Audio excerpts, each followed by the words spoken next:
Subscribe and press the bell icon to never miss another video of Bhakti Charu Swami.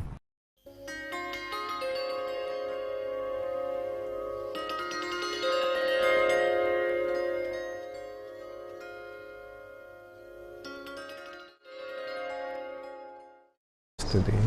Very good. Surat, from Surat, 4 students. Oh, okay, yeah, right. How many of you are from Surat? Yeah, I met you all yesterday, right? You're blocking the way. Yeah, you sit down so that others can see.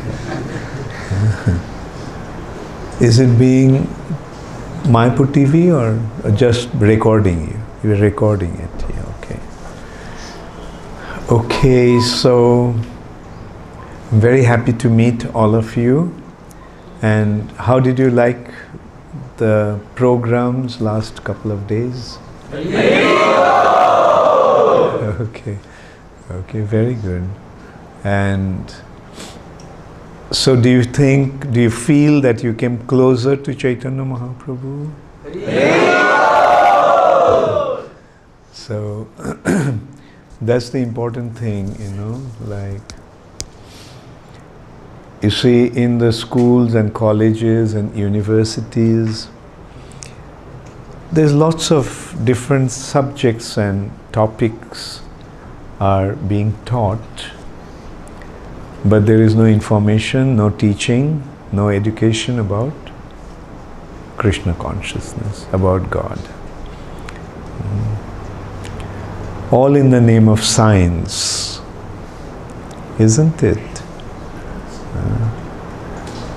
But the real science is actually the science about spiritual reality.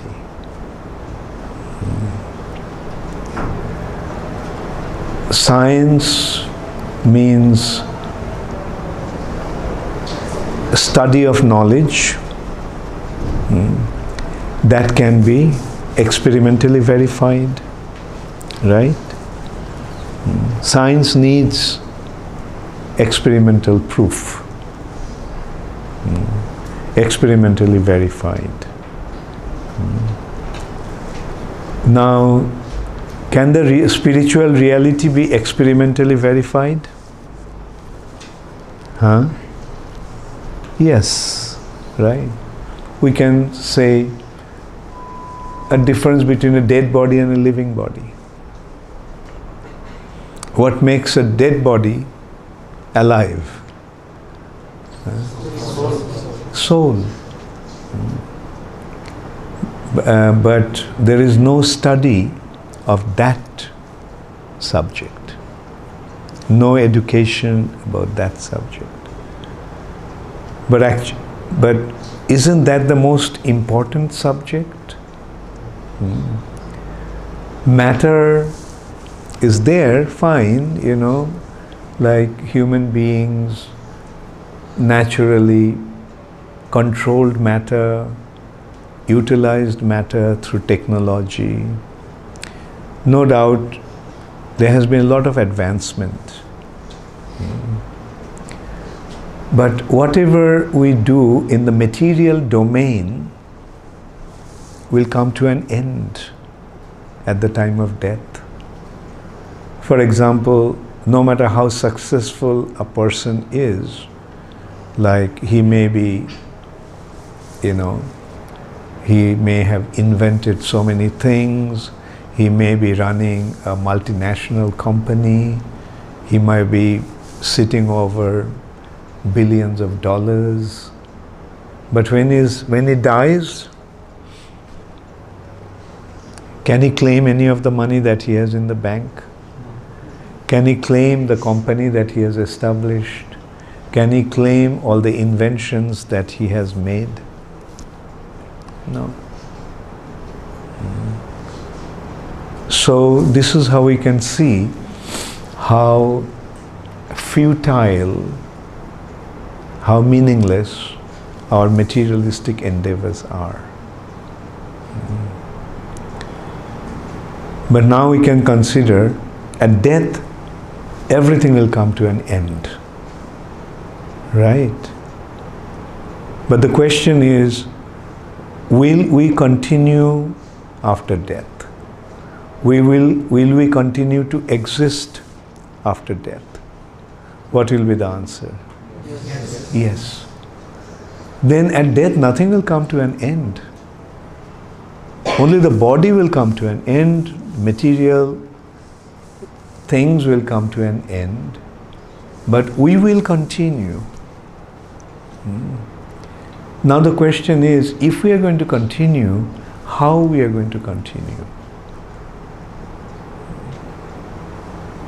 Does it need some preparation? Does it need some information? Like, for example, if you are going to America, do you go there totally unprepared? You make all the arrangements, where you're going to stay, what you're going to do. You also make it a point that you have sufficient money to deal with the situation there before you go there. So when we know that we have to go to some place, we make preparations. So isn't it appropriate that we should make preparation for our life after death? Isn't that an important consideration? So that is the thing. Like, we are not saying reject matter, but we are saying become concerned about your spiritual identity, spiritual self. And when you do that, then you see that material aspects are not rejected, but material aspects are utilized. How many of you are reading Bhagavad Gita? Yeah, I thought as well, all of you are reading. Are you familiar with that verse? Jat karosi. Yes?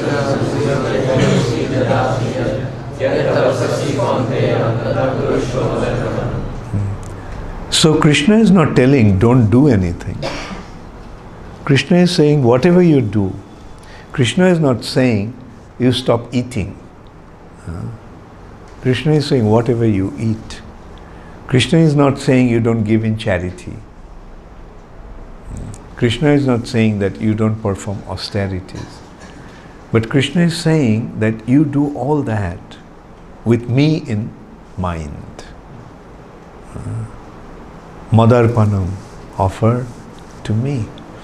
Now the thing is, when you offer to Krishna, do you lose it? Say for example, food. When you offer it to Krishna, I mean, does Krishna eat up everything and our plate remains empty? No. Whatever we do, it's something like the child, takes something for the father and says, Daddy, I got it for you. Now maybe the father doesn't need that, but just that gesture, just that act, fills the father's heart with love. So Krishna doesn't need anything from us. But when we do that, offer it to Krishna, then Krishna feels happy, Krishna feels pleased. So why shouldn't we try to do that? And what can we not do for Krishna? If Arjuna can fight a battle where he has to kill his own relatives and friends, what can be more difficult act than that? So through that, Krishna is saying that you can do anything for me. If Arjuna can fight a battle where he'll have to kill his relatives, that actually means that, because that's the most critical situation. Most critical situation. Can you imagine? Like, you have to kill somebody whom you love. But it's not that one is going out of his way to kill that person. Everybody tried to prevent that battle, stop that battle. But Duryodhana was adamant. And those who joined with Duryodhana, they decided on their own. So now the scene has already been set. So what can be done now? Now the battle is going to take place, and the battle means those who are on the enemy side, you have to kill them. Battle means either you kill them or you get killed. So he has been forced to kill his relatives because they decided to be on the enemy side. So that's why Arjun is facing that difficult situation, but Krishna is telling him, Arjun, it's their own doing that they decided to stay on that side. It's they who wanted to fight the battle. So it's all their doing. So what can you do now? Now you are a warrior, you have been forced to come to the battlefield, you have to fight. But the difference between Arjun fighting and Duryodhana's fighting, there's a big difference. To begin with, Arjun didn't want to fight. But then he agreed to fight because Krishna wanted him to fight. Whereas Duryodhana is fighting to win the kingdom. So that's the difference. Whether we should act for our own enjoyment or for Krishna's pleasure. That is the option that everybody is left with. And now the intelligent people have to decide which side to take, and they will naturally decide to do it for Krishna. Because by doing for Krishna, you gain everything. And you get the support of Krishna. See, when you're fighting for somebody, when you're doing something for somebody, and if the person is very resourceful, won't he provide all the help that you need? If a rich man has a cook, if the cook wants to cook something nice for his master, does he have to go beg money to buy the food for master? No. Master will provide everything. So that's what happens when you serve Krishna. Krishna will provide with everything that we need. Only difference is that the ordinary master, we can see him, we can talk to him, but here we can't see Krishna, therefore we have to act with faith. That Krishna is there, if I'm serving Krishna, Krishna will provide. That's the only difference. And we have the faith that Krishna is there, isn't it? Isn't Krishna there? Isn't Krishna seeing everything? Isn't Krishna registering whatever we have in our hearts? And if our intention to serve him is genuine, then won't Krishna give us all the help? And the result is, whatever we do will be successful. Like victory for Arjun or Pandavas were, guaranteed. Krishna showed Arjun. All these people are dead. It's not that you have to kill them. They're already dead. Victory is yours. So that's what happens when you do things for Krishna. So do things. Do things. Whatever you like to do, do it. But do it for Krishna. If you like to fight, fight. But fight for Krishna. If you like to write, write for Krishna. If you like to sing, sing for Krishna. If you like to dance, dance for Krishna. If you like to speak, speak for Krishna. You can do everything for Krishna actually. Whatever you like to do, just do it for Krishna. That's the meaning of Krishna consciousness. It's simply a matter of paradigm shift from selfishness to Krishna consciousness. Instead of doing it for my sake, let's do it for Krishna. Isn't it a nice proposal? So, do whatever you are doing. Now you may say, well,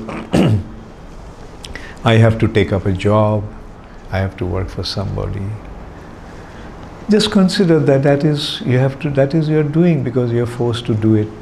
You need to earn some money.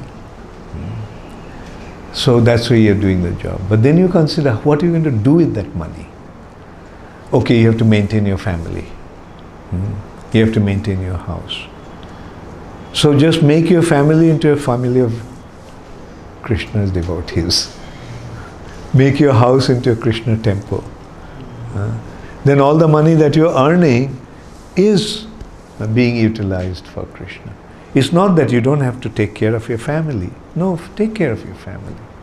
But consider that this family is not your family. This family is Krishna's family. Your father, your mother, although you have your relationship with them, but ultimately they are Krishna's.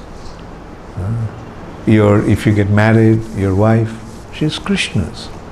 Your children will be Krishna's. Your brothers and sisters are Krishna's. So it's simply a matter of Krishna consciousness. So please apply that in your life, and I can guarantee you, your life will be completely successful. And the best thing, of course, I'll admit, best thing, of course, I'll narrate one incident. One day I was sitting in front of Srila Prabhupada, and Prabhupada just started to speak to me. I didn't ask him anything. I was just sitting there. It was so nice to just sit in front of Srila Prabhupada. And Prabhupada was having a massage, oil massage, before taking his bath. And I was sitting there, and Prabhupada started to speak. Prabhupada said, for many, many lifetimes, you are trying to enjoy. And you can see that you're still not satisfied. So offer this life to Krishna. Offer this life to Krishna. And see what happens. Just offer this life to Krishna. And don't get involved with any woman. And then he explained that this material nature is a prison house of sex desire. Prabhupada used the Sanskrit term Maithunagaro. Maithun means copulation, sex life. And agar means prison house. In normal prison house, people are tied up with chains. But in this prison house, how is everyone tied up? With sex desire. And then he explained what the sex desire is. You know how he explained sex desire? First thing he said, it's like an itch. Now, the more you itch, the more you want to itch. And the more you itch, it starts to hurt. It starts to bleed. And then he explained that this sex life is something like a camel eating thorns. The camel is eating the thorns, and as a result of that, its mouth and its tongue, its palate is bleeding. And he's tasting its own blood, and camel is thinking, oh, how delicious the thorns are. So the sex act is actually an act through which you lose your vitality, the vital energy of your body in the form of semen. And one thinks, oh, how enjoyable this act is.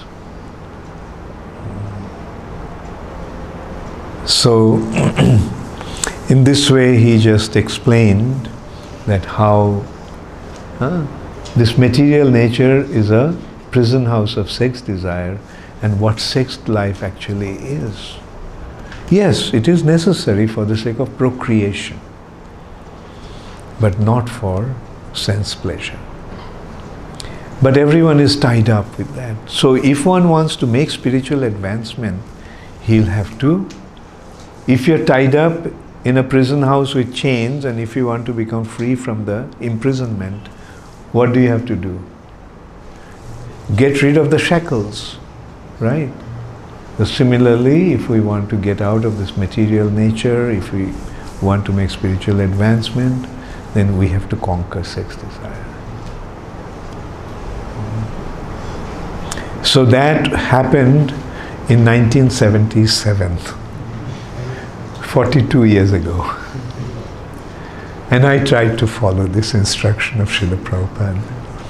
And I can assure you that never ever I felt that I made a wrong decision. By offering my life to Krishna was the perfect decision that I made. And this is the due to Srila Prabhupada's mercy. So I'll also make the same proposal to you. Just offer this life to Krishna. And that's what Prabhupada finally told me. Just offer this life to Krishna. Even if nothing happens, even if there is no gain, if nothing happens, what's the loss? It's just one life out of so many. So can't we risk one lifetime? Let this life be offered to Krishna. And let's see what happens. And if nothing happens, if it's a failure, total failure, what's the loss? There's so many lifetimes we had been already lived. And so many lifetimes we can have in the future. Anyway, I leave this proposal to you all. So you all consider that. And I tell you, there is a need for involvement, especially youth involvement. Because it's the youth that make things happen. Because you're full of vitality, you're full of energy, you're full of enthusiasm, you're full of drive. So youth is the time that you can achieve things. And the whole world is in a very, very critical condition. Now does anybody can anybody come up with any solution to the world problem, world situation? There's only one solution: Krishna consciousness. Isn't it? Like, look at any country, America, Russia, China, they all are having problems, and they all are causing problems for others. The only solution is Krishna consciousness. Why? Because the whole world belongs to Krishna. Now, if you are in somebody's house and do not accept the owner of the house, can you live there peacefully? So we are living in a house that is built by Krishna. This material world is Krishna's creation. Krishna is maintaining. Now, if we do not accept Krishna, how can we live here peacefully?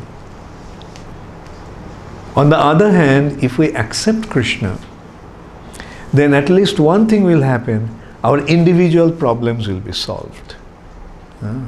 Do you feel that by accepting Krishna, your problems have been solved? Right.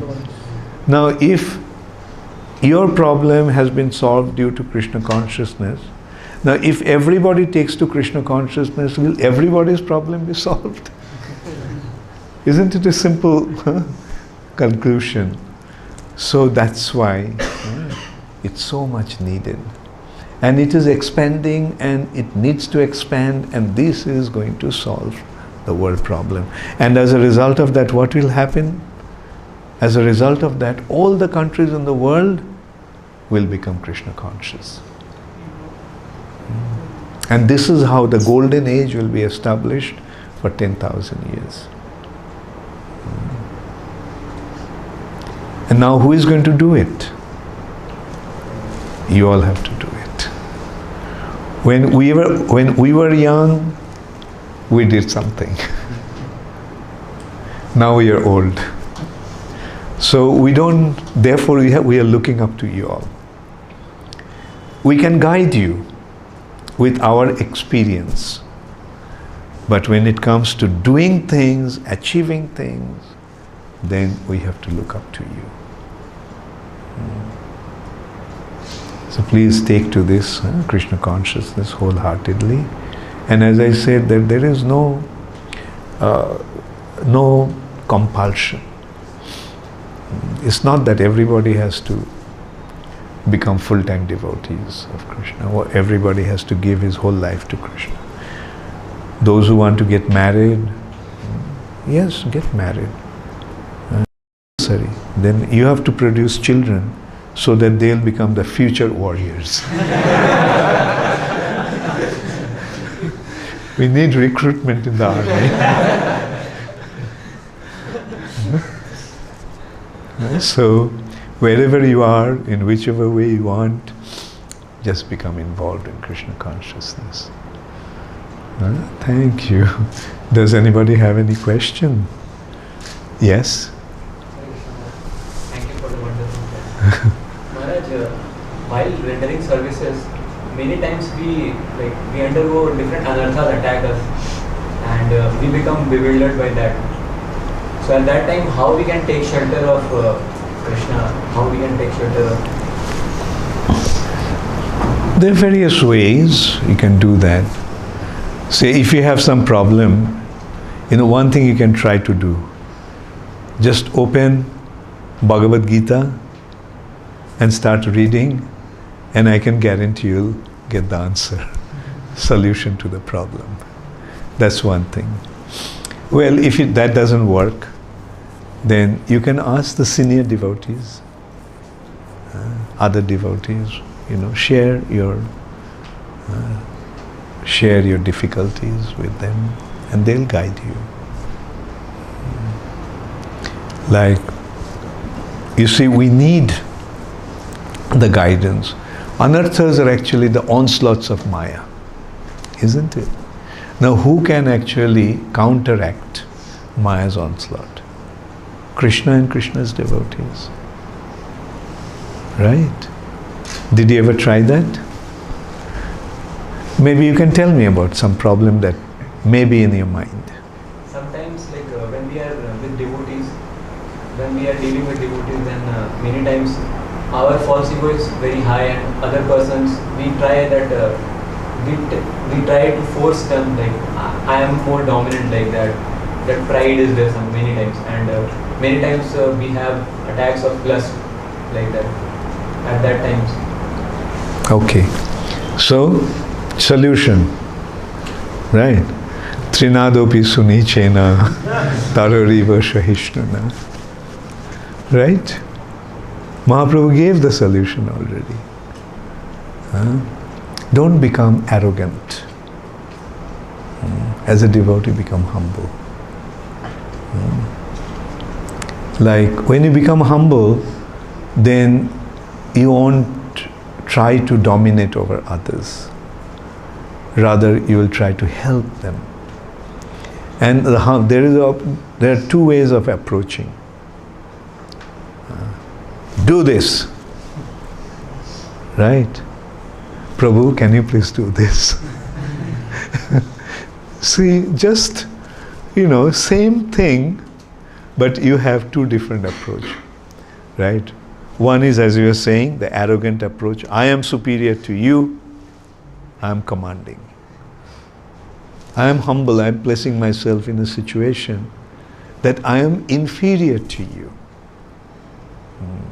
Even though I may be superior, but I am placing myself in an inferior situation. Then how will the other person react?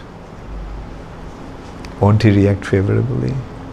So, if you try to dominate, then his natural reaction will be, who the hell you are? You're speaking to me like that? Am I your servant? The other one is, in spite of being so advanced, so senior, he is approaching me in such a way. Then his reaction will, he'll offer obeisances to you and say, Prabhu. So that's, just two different approaches make such a big difference. Therefore, this instruction is very important. Be humble, be tolerant, offer all respect to others, and don't expect any respect for yourself. All right? Yes? Maharaj, how to take care of this judging mentality? Means in devotee community we judge each and every act of the devotee like this. Well, if by your situation you're a judge, then you have to judge. Like, when you are in a management, then you have to actually judge, you have to assess, you have to correct. But if you don't have that position, then take the humble position. Don't become the judge, but be the judged.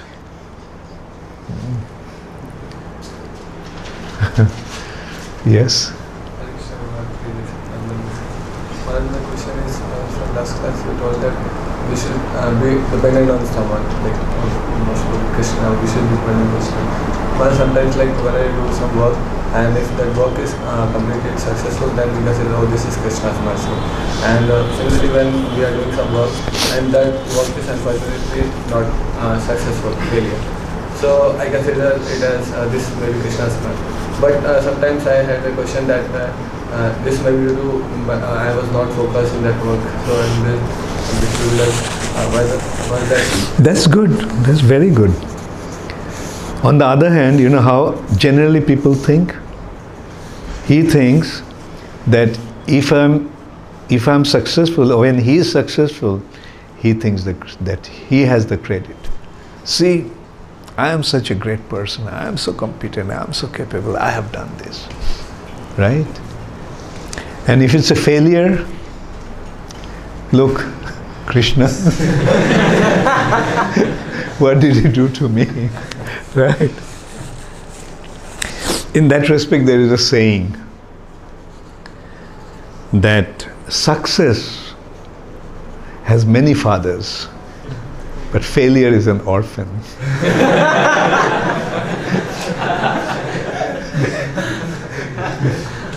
So, anyway, this is a good attitude. If there is success, you give credit to Krishna. By Krishna's mercy, it happened.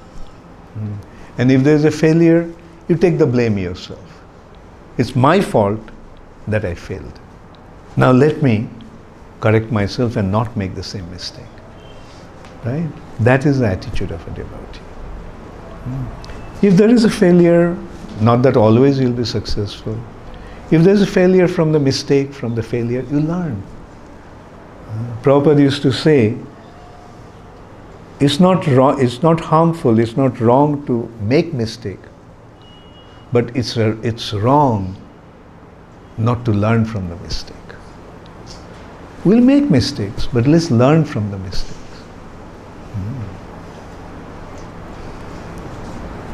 Thank you. Yes? Thank you very much for inspiring all of us. Related to first question, I have also one question. Like Maharaj, you also feel that problem that this pride and dominating nature. Whenever we feel so, as a solution, devotee suggests us to do some menial services. But sometimes it also happens that when we do menial services, then that also gives us pride. Oh, I have done toilet cleaning. Or externally, sometimes we try to become humble. We are saying others Prabhus, and we are offering obeisances, Vaishnava pranam to them.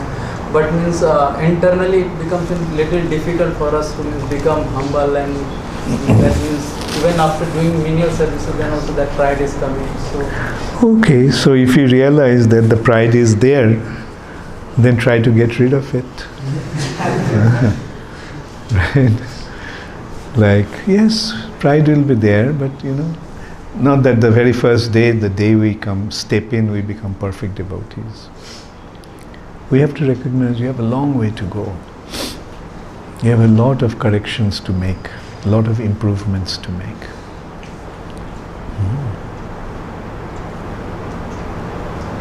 Thanks. Guru Maharaj, my question is when we initially come to Krishna consciousness, we are very enthusiastic and everything seems so wonderful. But as we grow and means spend much time, that enthusiasm gradually decreases and means we Very start good. finding like boring. So Yeah. what are the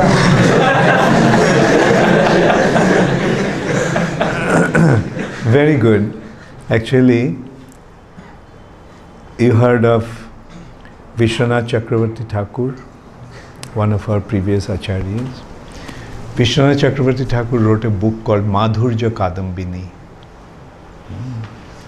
It's actually showing, different stages of devotion. And he is dealing with this point or this problem. And he is justifying that initially when we start, then that phase is called Utsahamayi, full of enthusiasm. And he is comparing that to like a child gets a book, new book. The child is so fond of the book that he even goes to sleep with the book, right? He can't read, he is holding the book upside down and pretending as if, he is so attentively reading it. But then comes a phase, the child loses interest in that book. Then sometimes he is interested, sometimes he is not. So that is our stage. Initially, because it's something new, we are very enthusiastic. But that enthusiastic is not genuine, it's childish. Very soon it disappears. And then we come to a stage when sometimes we are enthusiastic, sometimes we are not. And that phase is anartha phase. And anartha nibritti, the anarthas will go away. Then will come nishtha, fixed up. So initial stage of, interest is not genuine, is just a passing phase. And we have to get rid of anarthas. Anarthas means, all kinds of undesirable, unnecessary things will be coming on our way. Like Maya's allurement. They are all unnecessary. Desire for distinction, profit, adoration. They all are temporary. We have to climb above them, and then we'll come to a stage of fixed up devotion. But keep on practicing. That sadhana will give us siddhi or perfection.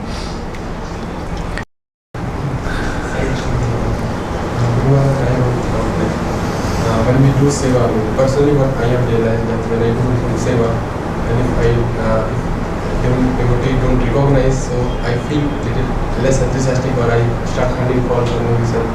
But when somebody recognizes and glorifies, then I feel that I am not worthy of it. I mean, recognition. So when they recognize, then yeah, see, like a condition, you want glorification, and when you get the glorification, you say, well,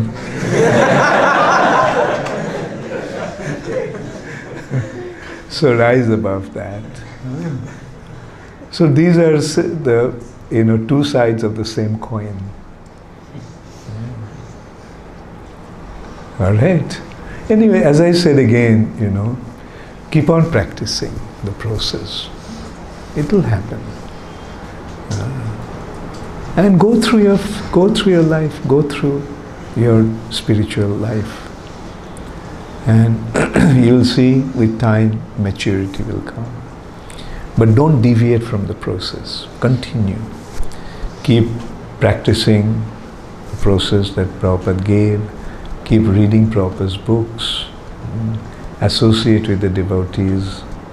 And this is how, gradually you'll make advancement.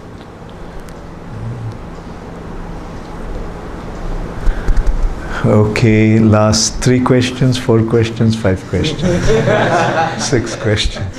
Okay, last 6 questions. We start from here. Okay, for the last one, there was such a class. So my question was that, like you were telling some in the lectures, like the vision what you are having for the youths and what the vision that actually you are carrying for our mission of Singapore. I wanted to know a little bit more. I recently came into Bhakti. Well, you see, the vision has been said by Chaitanya Mahaprabhu. Every town and village, all over the world. That's the vision he gave us. And now we have to work towards that. We may not be able to convert the whole world, but at least we can convert those who are around us. We can give them Krishna consciousness. And also some will listen, some will accept, some will not. Doesn't matter. Let's keep on. And when we sincerely try, then Krishna will make it happen. All right? So, Mahaprabhu's instruction, whoever you see, speak to him about Krishna. Right?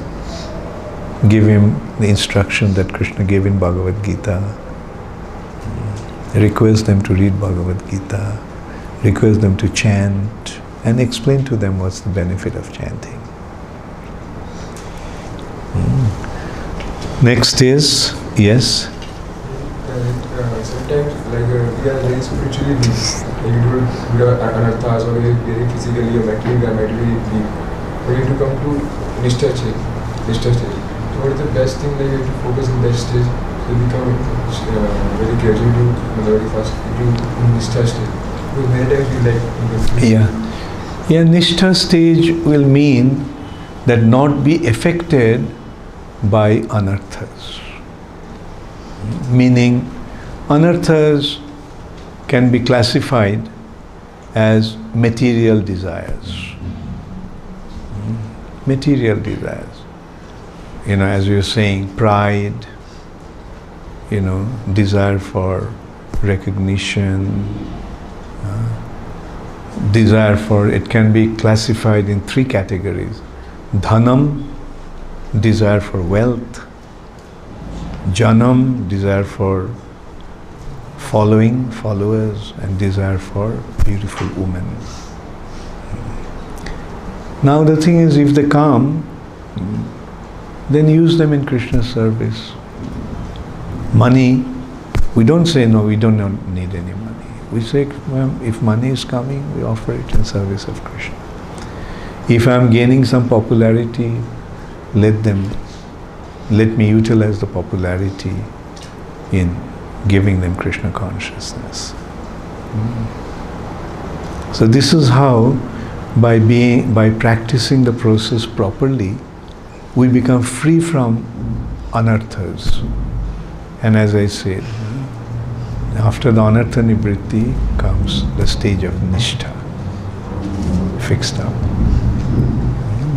Sometimes the stage comes when we are very so much weak, spiritually very difficult to distinguish. So try to get over that phase. This is the anartha phase. Hridaya Daurballa, this is another thing, weakness of the heart. Get rid of them. These are all anarthas. Only when you're free from anartha, then only you'll become fixed up. Right? You should try to ignore all these things and you do constantly what is told. Not ignore, rather work through them. Go through them. Right? Like say for example, if there is some weakness, then overcome the weakness. Don't put the thing aside. Go through it.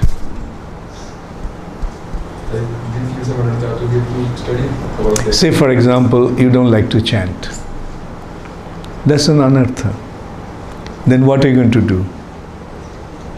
Are you going to say, okay, I'm not feeling like chanting, so I won't chant. Will you do that? Or will you say, okay, no, I have to chant.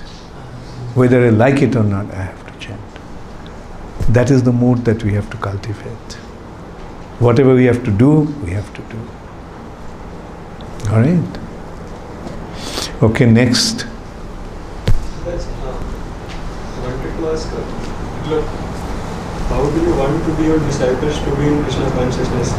Specifically, your disciples, what are your expectations from us? Well, you see, say in an army, there are different officers, different ranks. Say there is a captain. He has his troop. What does he do with his troop? Execute the command of the senior ones, the general, ultimately the general. So in ISKCON, we all want to follow Srila Prabhupada's command. And what Prabhupada wanted. And Prabhupada wanted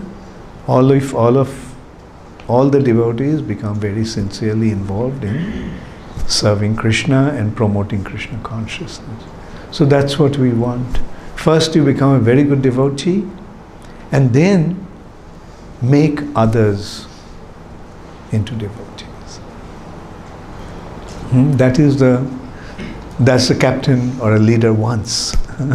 His followers should become properly situated in the army to execute the command of the general. Yes? First is like when you see different devotees, they are practicing very nicely. Instead of appreciating them, sometimes they start envying them. So how to overcome that? This is a good thing to do. Then, what are you going to do? So, if you know that it's not the right thing to do, then don't do it. Work on that. Try to recognize that this person is getting the recognition because he's qualified. People are recognizing his qualifications, qualities, and they're giving the recognition. And you can also ultimately consider, well, Krishna wants to glorify him, so let him be glorified. Let me glorify him also, because Krishna wants to glorify him. Right? This is how we have to get rid of the envy in our hearts. Very good point you made. Like, it's there, we can't really avoid it. But the thing is, let's work on it. Second question. We should do whatever we like. If some person is there who don't like to practice Krishna consciousness, we should practice it. He likes to? We should do whatever we like.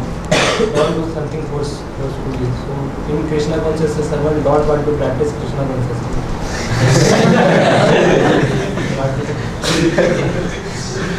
Yeah, the thing is, the bottom line is Krishna consciousness. And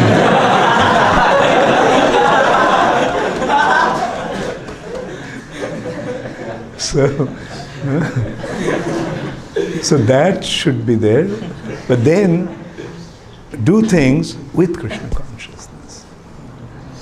Right? I had two questions. First question, sometimes in life we come across certain circumstances where we get bewildered. So whatever transcendental knowledge we have learned from our superiors, so we are not able to practice that, we are not able to apply that. We commit mistake, we take wrong decisions. Then afterwards we come to know why took wrong decision. But under the second time also same kind of situation comes, and we had learned before that I had committed this kind of wrong decision I had taken. Again we happen to take wrong decision. At that point of time we are not able to make right decision. So as I said, making mistake is not bad, but not to learn from a mistake is bad. Right? So you made a mistake, you realize that it was a mistake and it was wrong. So is it all right not to correct it and carry on doing the same, committing the same mistake? Right? So that's what we have to do. Right? And if you can't overcome it yourself, take the help from other devotees. Right? In the explore of movement, like we are not able to learn. Okay, fine. Second time you made a mistake. But then, third time what will you do? Okay, third time also you have to say. Fourth time, what are you going to do? Right. Second question. How do we increase our service attitude? Like our goal is that we should have this uninterrupted and motivated service attitude. By enjoying what you are doing. If it's a burden, then you won't be able to appreciate it. Don't take your service as a burden. And if that service becomes burdensome, then who is giving you the service, tell him, Prabhu, give me some other service. Right? There's no harm in that. So the point is, Krishna consciousness should be executed happily. As Krishna is Sukham Kartum Abhayam. One should execute his devotion service happily. One question related to this. So like this is you told ki how we should enjoy whatever service we are doing. If it is becoming burdensome, we should equal the service and quality, weakness and other service. But we have also heard ki like at a certain point we should be ready to do anything, whatever services we are given.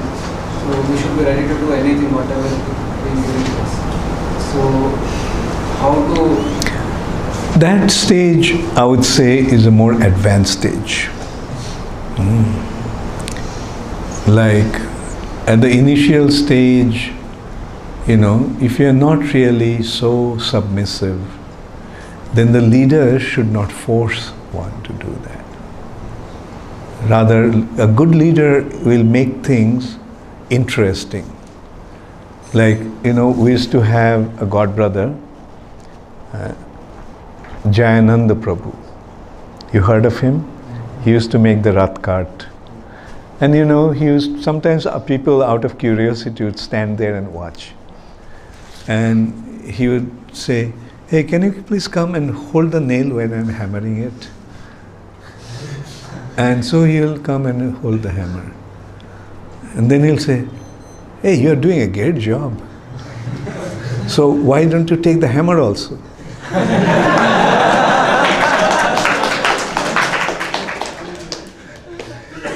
And that person, will happily just... So this is how a good leader will engage, others into the service of Krishna.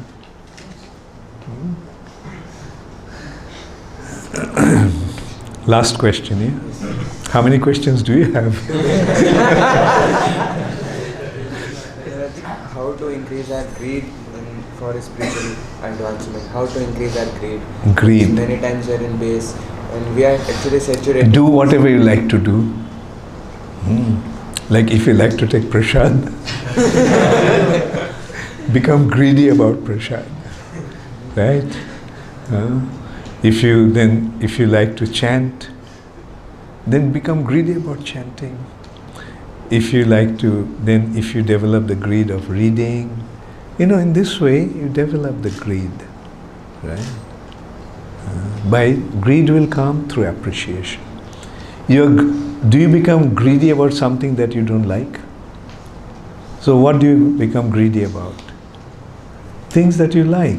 So like what you are doing and become greedy about it. We become saturated, like we are in devotee association. So we'll think that all things are going nice. But we do not think that how much spiritual advancement we are making. Doesn't matter. Remain in the devotee association. Become greedy about devotee association. You'll be on the right track. But when you are in the association of devotees, talk about Krishna, not about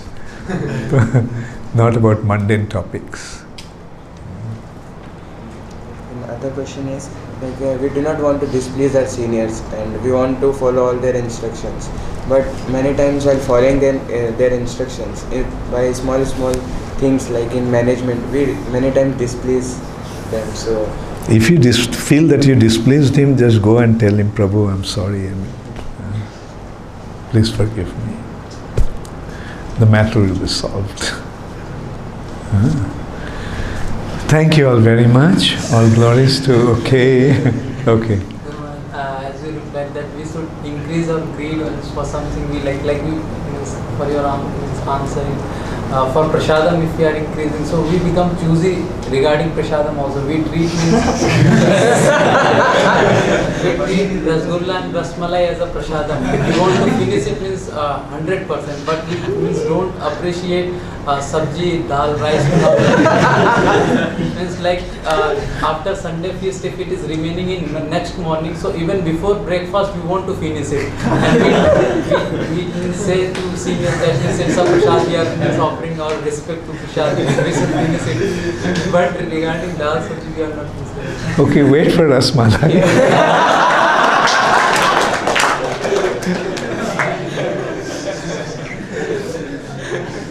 Thank you. Hare Krishna. All glories to Srila Prabhupada. All of you become very good devotees.